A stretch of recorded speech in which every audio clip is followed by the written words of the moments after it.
vamos a llevar leña por todos lados, que yo ya me la llevé en mi casa y ahora se la van a llevar ustedes. Bueno, antes de empezar, vamos a recordar un poco, porque viene un poco al hilo de lo que ya se venía hablando el domingo pasado.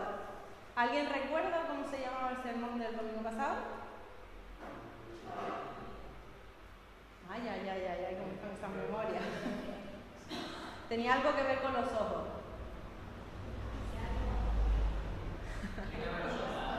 Mirar a los ojos se llamaba. Vale, y por lo menos se acordarán qué personajes aparecían, ¿no?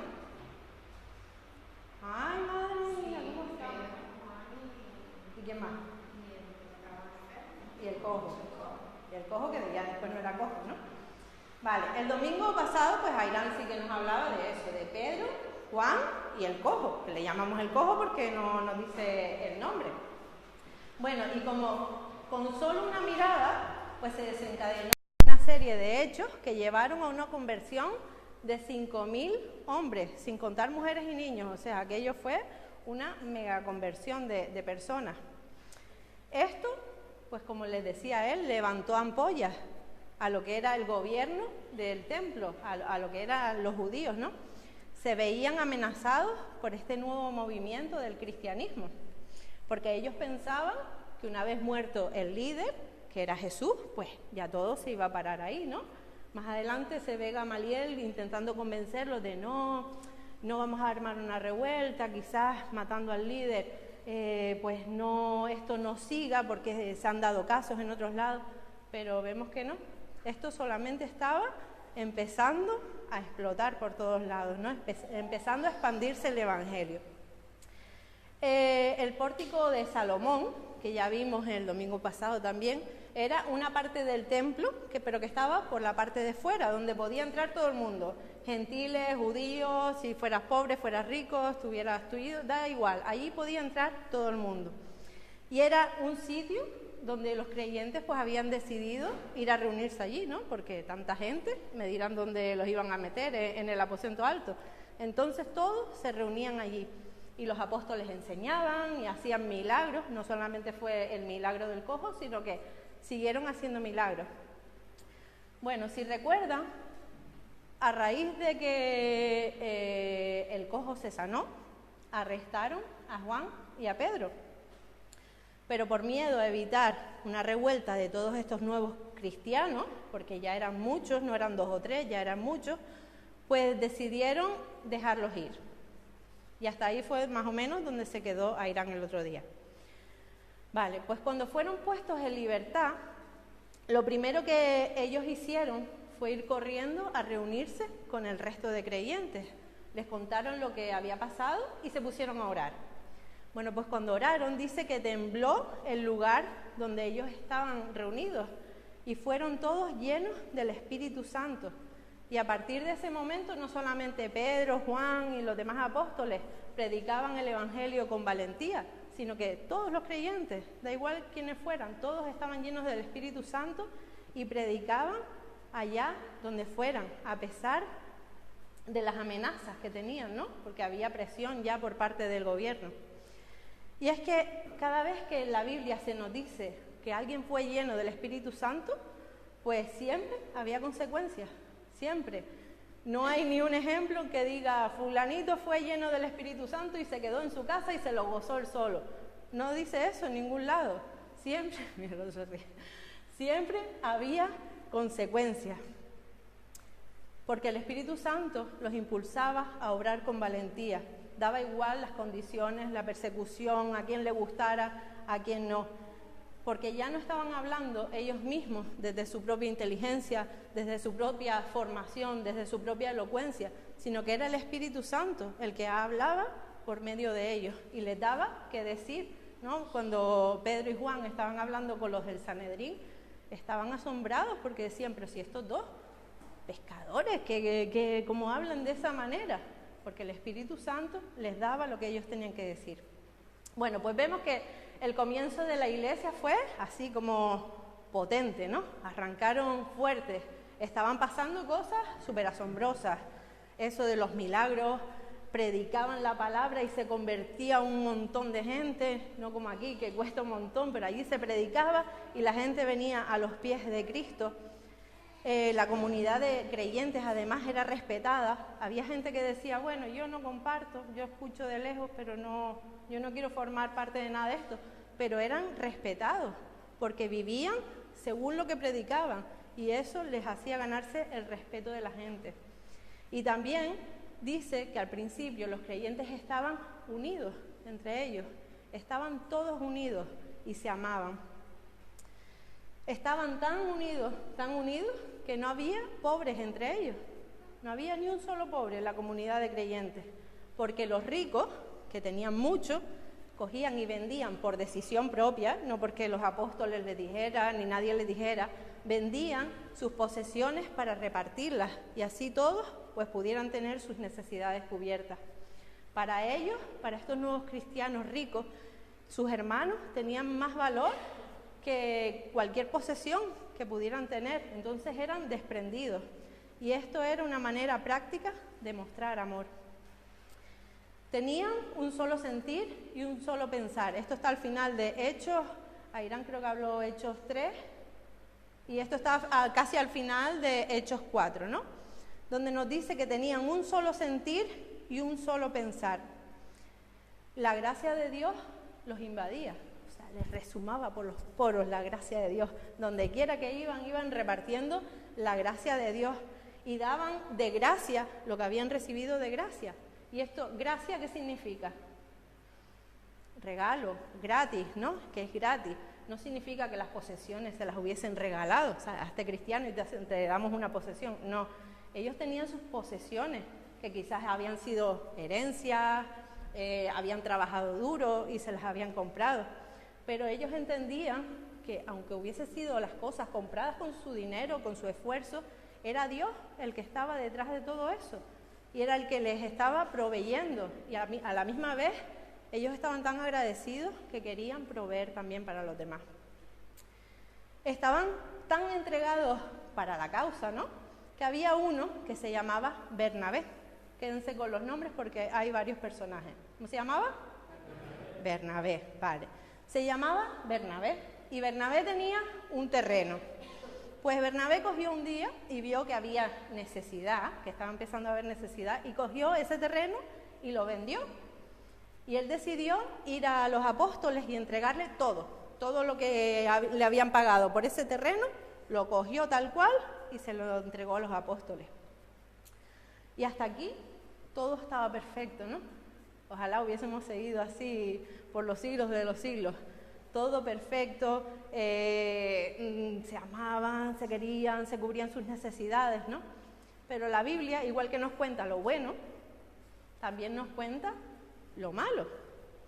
Y nos cuenta la historia de dos personas, Ananías y Zafira, que quisieron sacar provecho de esta situación. Y vamos a ver un vídeo que nos resume la historia de ellos dos. Sí, vamos a ver el vídeo y ya después seguimos. Este vídeo ilustra la historia como si fuera un cuento, ¿no? Pero está lejos de ser un cuento, no es algo que, como la mitología, algo que pudo haber pasado, no, es algo que pasó y se registra en el libro de Hechos, que se llama Hechos por algo, porque fueron hechos que pasaron. Y no lo vamos a leer porque dice exactamente lo mismo que vimos en el vídeo, pero pueden buscarlo si quieren, para que vayan comparando. Está en Hechos 5, del 1 al 11. Más o menos, los que lo querían buscar lo tienen, ¿no? Vale. Vemos que al principio, antes de que pasara esto, iba todo perfecto, todos se amaban, todos tenían cuidado de todos y todos estaban comprometidos con la causa. La ley judía exigía a cada judío dar un 10% de lo que eran sus ganancias para colaborar con el templo, para colaborar con las familias que trabajaban en el templo, que no se dedicaban a otra cosa, sino a trabajar en el templo.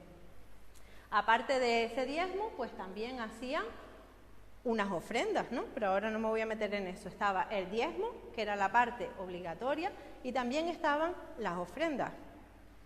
Esta era la obligación que ellos seguían teniendo como parte del pueblo judío, pero ellos entendían que si bajo la ley se les obligaba a dar el 10%, bajo la gracia no iban a dar menos.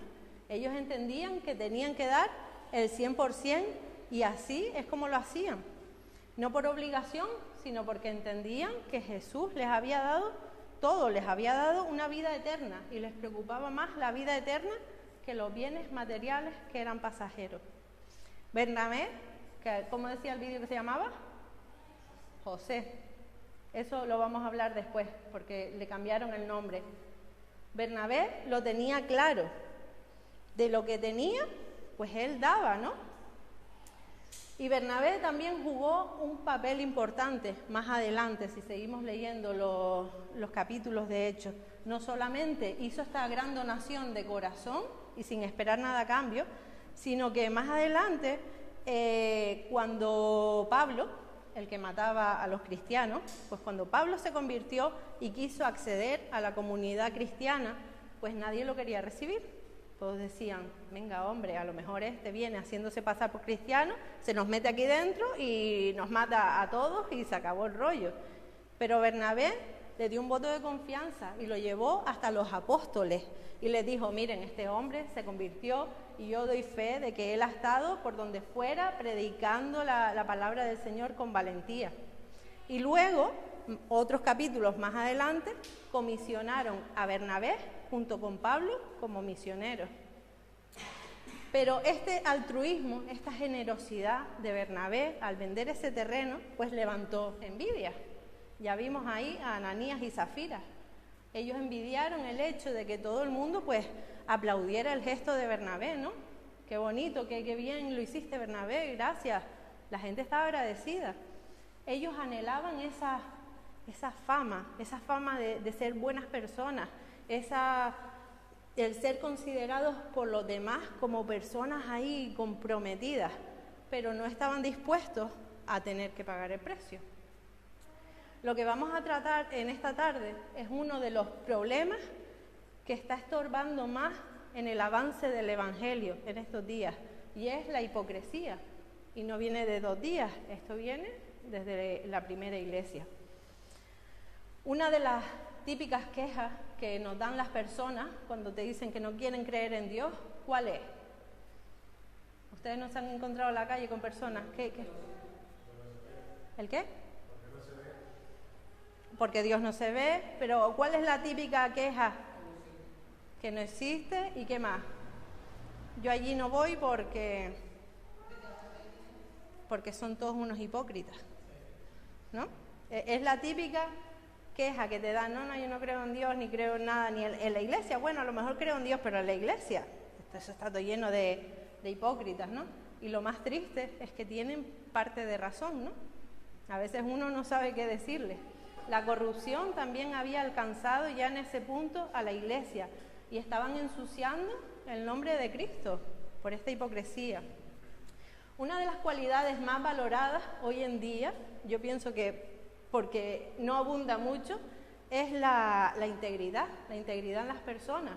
Cuando te están haciendo, por ejemplo, una entrevista de trabajo, pues te hacen muchas preguntas y quizás tú piensas, ¿y esto qué tiene que ver? A ver, ¿a este qué le importa ahora todas esas cosas que me están preguntando? Y piensas que no tiene nada que ver, pero sí que tiene que ver. Están intentando pillarte a ver cómo eres tú de honesto, cómo eres de íntegro.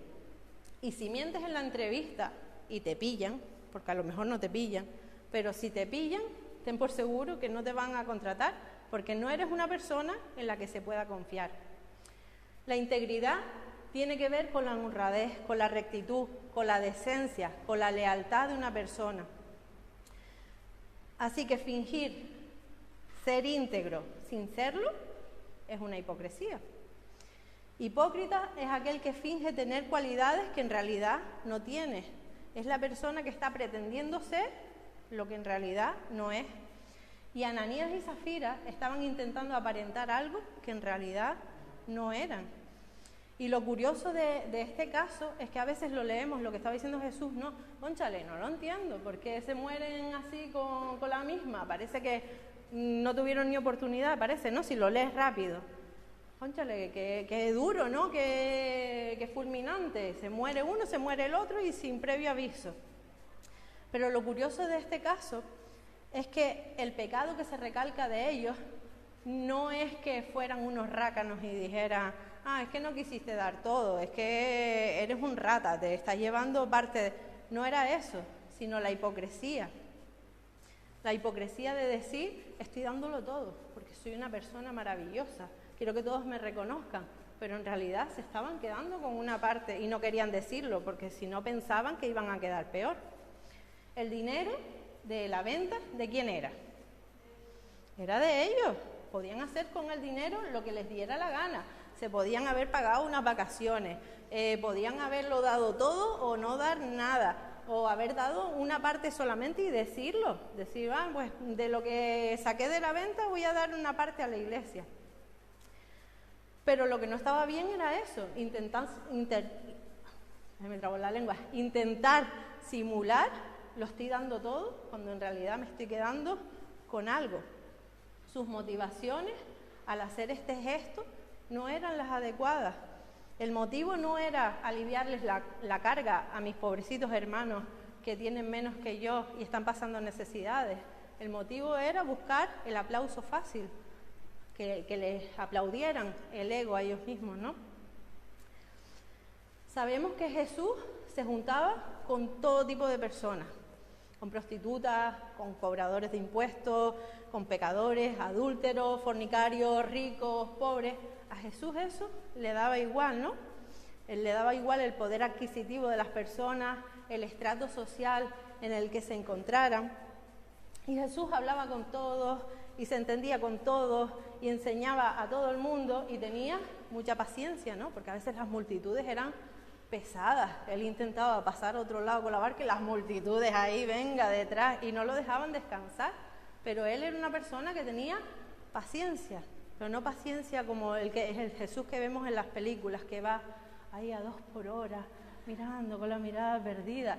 Era una persona tranquila, pero tampoco era tolete, vamos a ver. Cuando se enfadaba, se enfadaba. Y de las pocas veces que vemos a Jesús fuera de sus casillas, era cuando se encontraba con la hipocresía. Eso era algo que a él le revolvía las tripas y se ponía, pues como se ponía, ¿no? En Lucas 11, del 42 al 52, encontramos 6 ayes, que me imagino que no sabrán lo que significa ayes, porque es una palabra que yo me la acabo de inventar. Encontramos 6 ayes contra los hipócritas. Y yo no sé si para ustedes, ¡ay!, significa lo mismo que en mi casa. Porque en mi casa tiene un significado que se parece bastante al significado bíblico. En la versión de Reina Valera del 60, en la lectura Lucas 11, del 42 al 52, encontramos ¡ay! ¡ay! Pero en otras versiones encontramos que en vez de ¡ay!, ¿qué aflicción les espera? O en otra, ¿qué mal les va a ir? Así que cuando mis hijos me oyen decir ¡ay! ¡ay!, salen disparados a hacer lo que ya llevo rato diciéndoles, pero están esperando que suelte el ¡ay!, porque saben que van a sufrir las consecuencias si no se mueven, ¿no? Entonces, por eso digo que tiene un significado muy parecido. ¿Qué mal les va a ir si no me obedecen? En lugar de hacer la lectura, pues les voy a resumir estos 6 ay de Jesús dirigidos a los hipócritas. El primer ay dice, ay de los que diezman, pero descuidan la justicia y el amor. Los fariseos eso lo cumplían a rajatabla. Tengo que dar el 10%, vamos, yo me pongo y cuento hasta los granitos de café, las hojitas de menta, yo cuento todo. Yo soy justo con eso y le doy a Dios lo que es de Dios. Pero después les daba igual la justicia social y el amor, y lo daban por obligación, no porque les naciera. Y es más, cuando ellos hacían sus ofrendas, hacían que sonaran trompetas para que todo el mundo los viera, para que todo el mundo los admirara, ¿no? Tenían esa costumbre de que me vea todo el mundo, que me sabe, que la gente sepa lo que estoy ofrendando. El segundo ay, dice, ay de los que aman la fama y los privilegios. Ay de los que guardan las apariencias pero están podridos por dentro. Ay de los que inventan reglas estrictas que ni ellos mismos pueden cumplir. Ay de los que intentan tapar hechos oscuros del pasado. Y el último ay dice, ay de los que rechazan a Jesús y además impiden que otros puedan conocerlo. Qué mal les va a ir a los hipócritas. Es el resumen de lo que acabo de leer. Toda su recompensa va a ser esa, que los demás vean sus buenas obras, pero Dios examina los corazones y Dios ve las motivaciones. Y también eso pasa con nosotros, ¿no? Dios examina nuestro corazón, ve las motivaciones detrás de nuestros actos altruistas. Y si nuestra voluntad no está alineada con la voluntad de Dios, qué mal nos va a ir, ¿no? ¡Ay! ¡Qué mal te va a ir! Jesús le advirtió a la iglesia que nos guardáramos de caer en la hipocresía, pero aún así no hicieron caso. El diablo tiene varias estrategias, porque el diablo, si algo que no es tonto. Tonto no es. Y tiene varias estrategias para destruir a la iglesia, que es su principal cometido, ¿no? La primera estrategia que tiene es destruirnos desde fuera. La presión que sufrimos fuera, la persecución en algunos lugares, la burla de los que no creen en Dios. Muchas veces nos vemos envueltos en conversaciones, sí, el cristianito, se ríen de nosotros, ¿no? En algunos lugares también tienen prohibido reunirse, incluso tienen prohibido nombrar el nombre de Jesús porque los matan o los meten en la cárcel o los torturan. Pero hay una segunda manera de destruirla, que yo creo que es todavía peor. ¿Ustedes conocen la historia de Troya? ¿Se acuerdan más o menos, no? Bueno, tras varios años luchando los griegos contra los troyanos, pues los griegos no podían tomar la ciudad de Troya. Oye, por más que batallaban, mataban gente, hacían desastres, no podían tomar la ciudad y ya estaban desesperados. Hasta que un día se dieron cuenta de que por la fuerza bruta no iban a conseguir nada. Entonces idearon un plan, hacer un caballo de madera súper grande, pero que estaba hueco por dentro. Y el plan consistía en que la mitad de soldados, o los que cupieran, se metían dentro del caballo, los otros se montaban en el barco para que los troyanos pensaran que es que habían desertado, que se estaban largando. Pues cuando los troyanos fueron a la playa, se encontraron con este gran caballo, ¿no? Y dijeron, ya se fueron, ya por fin somos vencedores y tal. Y unos decían, vamos a llevarnos el caballo para adentro. Y otros decían, no, vamos a pegarle fuego. Depende de dónde lean la historia, varía ahí un poco, ¿no? Unos decían que si era una ofrenda, que si era no sé qué, pero bueno, no es el caso. El caso es que unos querían pegarle fuego y otros querían llevárselo. Pero al final lo metieron dentro de la ciudad. Cuando todos dormían, salieron los soldados, abrieron las puertas y entraron el resto de soldados que no se habían ido huyendo, estaban escondidos. Y pues pasó lo propio que pasa en una guerra, violaciones, saqueos y destrucción y matanza por todos lados, ¿no? Cuando ya se quedaron bien a gusto, los griegos cogieron y le pegaron fuego a la ciudad de Troya y causó aquello una destrucción total, solamente unos pocos pudieron escapar. Esta es la segunda manera de destruir la iglesia, desde dentro. La hipocresía es como este caballo de Troya, ¿no? Que puede parecer, súper deslumbrante, qué majestuoso, pero al final nos lleva a la destrucción. La hipocresía es como un virus, ¿no? Es una influencia negativa que corrompe todo lo que toca. Y si no estamos fuertes, pues nos vamos a caer, vamos a acabar infectados. El diablo también nos entretiene mucho haciéndonos caer en el pecado de la vieja del visillo. Yo no sé si habían escuchado ese pecado alguna vez. El pecado de la vieja del visillo, ¿no saben lo que es? En serio. ¿Ustedes no veían a José Mota? La vieja del visillo era la que abría el visillo y todo lo chusmeaba. Si tú querías saber un chisme, vete a ella, que ella se sabe todos los chismes del pueblo. Bueno, pues nos hace caer en esto, ¿no? Nos entretiene mirando qué es lo que están haciendo mal los demás para que no reparemos en que nuestras propias vidas están en ruina total. Y fingimos ser lo que no somos porque es más fácil fingir que ponernos a arreglar eso, ¿no? Que admitir que muchas veces no somos ni sinceros ni transparentes. De esta historia podemos aprender 3 grandes lecciones, entre otras cosas, pero hoy vamos a ver 3 grandes lecciones. La primera lección es la gravedad del pecado. Zafira radica en el hecho de que estaban intentando engañar a Dios y engañar a la iglesia. A Dios no se le puede engañar. Podemos engañar a las personas durante un tiempo, ¿no?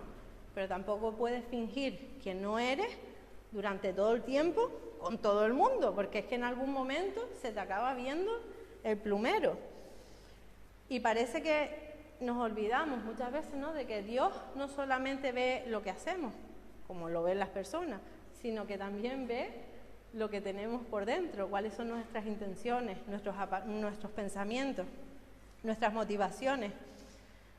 Cuando le decimos a Jesús así a viva voz, cantamos o lo decimos por ahí, que Él es el centro de nuestra vida y lo decimos y lo proclamamos, Él sabe si es verdad o no es verdad.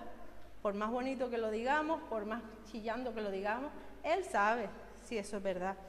Cuando decimos, no tengo tiempo para comprometerme, de verdad, que es que yo te puedo creer, pero Dios sabe si en realidad es que tú tienes otras prioridades antes que comprometerte. Cuando decimos, no tengo para ofrendar, la verdad es que no tengo. Yo también te puedo creer, porque muchas veces yo no tengo, ¿no? Pero Él ve de verdad si tú eres como la viuda pobre que puso lo que tenía porque no tenía nada más y aunque era poco, puso todo lo que tenía. Él ve eso, o si es que quizás tienes otros planes mejores que tú consideras mejores para tu dinero. Tenemos que tener cuidado con intentar engañar a Dios. Es absurdo, porque es que es imposible, que no se puede engañar a Dios. Y yo sé que esto es incómodo de escuchar, porque a mí tampoco me gustó. A mí no me gustó, pero es necesario que nuestras conciencias sean removidas y que empecemos a ser más transparentes de lo que somos. Y a lo mejor nos creemos que somos muy transparentes, pero tenemos que pedirle a Dios que nos examine y que nos muestre cuán transparentes somos. La gente necesita ver la luz de Jesús, la necesita, quieran o no quieran, pero la necesitan. Y si nuestra bombilla, que es nuestra vida, ¿no? Vamos a suponer que tenemos un cristal alrededor que forma la bombilla. Si está llena de mugre, si no es transparente, la luz que vamos a dar es muy pobre. Como les dije, no solamente estaban intentando engañar a Dios, sino que también estaban intentando engañar a la iglesia. La falsedad entre nosotros deteriora la comunión. Y sin una común unión, ¿qué es lo que significa comunión? ¿Qué hay? Desunión, desunión. Hay separación. Y si estamos separados, estamos todos peleados, todos criticando, todos con hipocresía, pues lo que estamos haciendo es darle lugar al diablo y va a conseguir lo que consiguió el caballo de Troya, meterse y desde adentro reventarnos. Por eso es que tenemos que ser una piña. Y este pecado fue expuesto, el de Ananías y Zafira, fue expuesto públicamente para que tengamos un testimonio de que Dios no está de acuerdo con la hipocresía. Porque la gente dice, la iglesia es unos hipócritas. No, Dios no está de acuerdo con la hipocresía. Y en la iglesia no deberíamos dar lugar a ella. El diablo quiere que le quitemos importancia a los pecados que creemos que podemos ocultar, ¿no? Como nadie lo sabe, nadie se está dando cuenta de la movida, eso no pasa nada. Y eso es lo que quiere el diablo, que como los demás no se dan cuenta, pues que nosotros los dejemos pasar. Pero tarde o temprano todo acaba saliendo a la luz, todo. La segunda lección es que necesitamos ser transparentes. Si somos transparentes delante de Dios, sin caretas, pues como consecuencia vamos a tener comunión los unos con los otros. Ananías y Zafira tuvieron la oportunidad, no es que Dios los fulminara ahí, con la misma, ¿sabes? No me da lo que me estás diciendo, que me estás dando y ahí te quedas. Ellos fueron confrontados. La pregunta que Pedro les dijo es, ¿eso es todo? ¿Seguro? O sea, les dio la oportunidad de decir, sí, eso es todo. Y ellos dijeron que sí, que era todo. Eligieron mentir. Mintieron descaradamente porque les importaba más lo que era la opinión pública que lo que Dios pensaba de ellos. Una conciencia que esté limpia es una conciencia que nos va a ayudar a vivir en paz, que no se esconde porque no tiene miedo. O sea, lo que no se esconde no nos puede dar miedo. Si todo lo tenemos público, vamos a ver, tampoco es que publiquemos todas nuestras cosas y vayamos diciendo lo que nos parece, porque yo soy muy transparente. Tampoco es ese extremo. Pero es que tenemos que ser más sinceros, sin llegar tampoco a ofender a las personas. Si no hay trapos sucios, pues vamos a estar más tranquilos, ¿no? No vamos a estar con esa cosa de, si alguien me descubre esto que estoy haciendo, la conciencia, eso pesa. Y ya para terminar, tenemos la tercera lección que podemos aprender, y es que necesitamos arrepentirnos. Puedes cogerlo o no, pero lo necesitamos.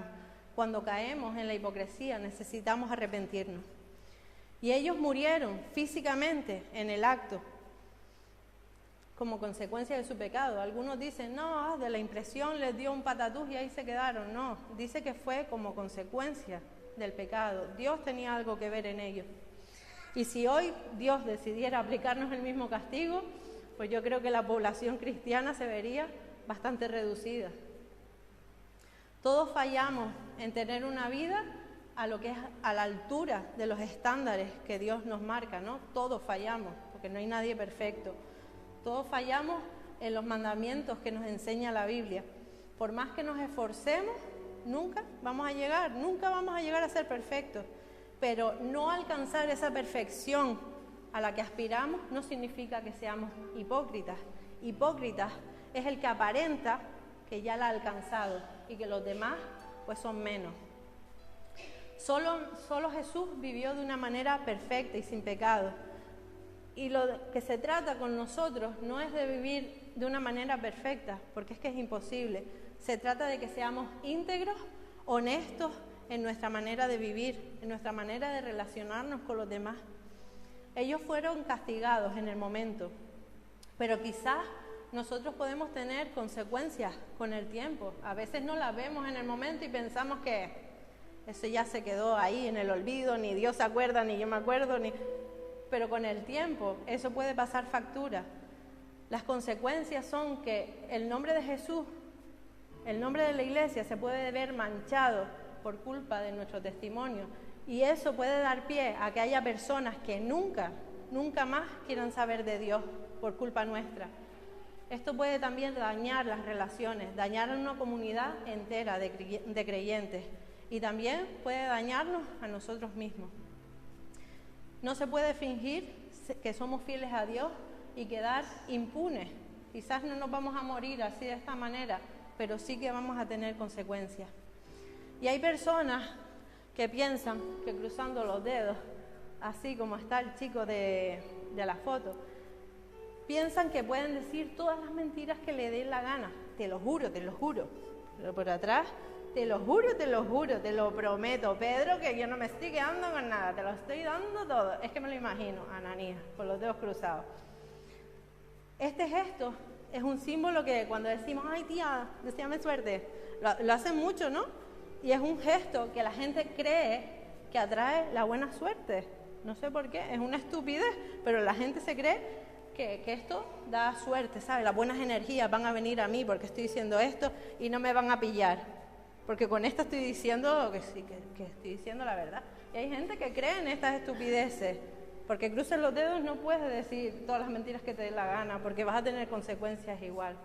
Y no necesitamos suerte para que no nos pillen.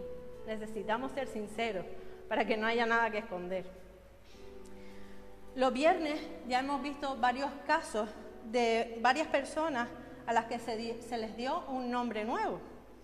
Está Saulo, que después fue llamado Pablo.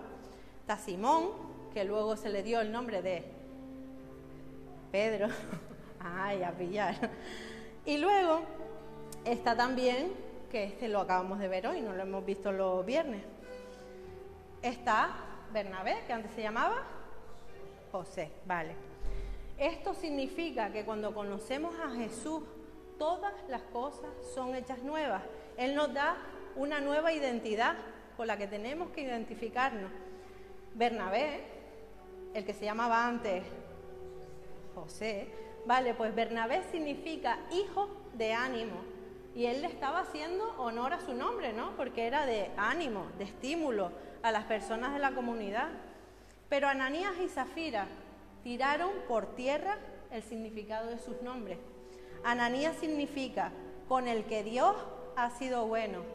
Y Zafira significa hermosa, persona de gran valor. Dios había sido bueno con ellos, pero ellos no le habían correspondido de la misma manera. Y habían pasado de ser personas de gran valor, personas hermosas, a ser personas poco confiables, poco íntegras y poco transparentes. Y nosotros, esta es la pregunta que también nos tenemos que hacer, ¿hacemos honor a nuestra nueva identidad en Cristo? Yo ya no soy más Marta, la de antes, la que era más choni que ahora, no, ya no soy más esa Marta, que a veces intenta salir, pero ahí la tengo, atada. Ya no soy más esa Marta, sino que ahora soy Marta, la que ha sido comprada a precio de sangre, a precio de la sangre de Jesús. Tenemos un nombre nuevo como personas individuales y también como comunidad. El nombre que le pusimos a la comunidad no está puesto por, ay, suena guay, Elienay, ay, ninguna iglesia más se llama aquí Elienay. No está puesto por eso, porque suene distinto. Está puesto porque Comunidad Cristiana Elienay significa comunidad cristiana que tiene los ojos puestos en Dios. Tenemos que hacer honor a nuestro nombre, no poniendo nuestra mira en la gloria a los hombres, sino poniendo nuestra mira en darle la gloria a Dios, dejando atrás toda la hipocresía y siendo realmente transparentes.